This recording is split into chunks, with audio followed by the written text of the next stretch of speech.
Immigrants make up a significant part of Idaho's workforce, especially in agriculture, construction, hospitality, and dining. A new study is highlighting how those contributions help Idaho's economy and how the loss of that workforce could hurt the state.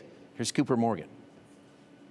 For Zach Miller, it's clear there are problems. And I don't want to be too over the top, but in Idaho, with the exception of our beef producers, the times are as tough as they've been in 30 years. Miller is the CEO of the Idaho Farm Bureau Federation. He works with farmers and ranchers year-round and says most of them rely heavily on foreign-born workers. There's nothing better than when your neighbor walks down the road and works for you. That's the dream. But when they don't come, you have to pivot to somewhere else. Miller says immigrants fill positions that are often open but never have enough people to fill them. I mean, no one will tell you, these are hard jobs. It's hard work. You have more than a transactional relationship. These farmers and ranchers have an emotional relationship. They call them regular, these are my family members. But now legislation like E-Verify is being proposed at the Idaho State House. It will require all employers to confirm the legal status of their workers. Critics say this type of legislation would destabilize Idaho's workforce and cost the state big. $5.1 billion in gross state product, $400 million in state revenue, and nearly 30,000 American jobs. Which is similar to what we saw during the Great Recession. The dairy industry would be hit especially hard. Reduced labor means less output, which would directly impact Idahoans. That creates a ripple effect through the economy. Cheese becomes more expensive, pizza becomes more expensive, ice cream.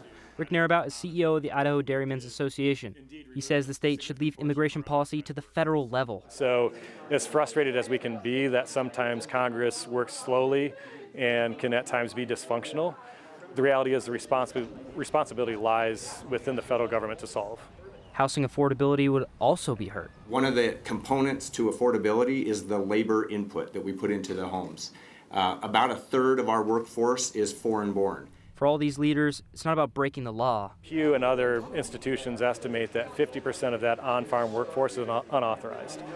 And so at a macro level, we can't even feed ourselves as a country if we take the draconian approach to fixing this problem.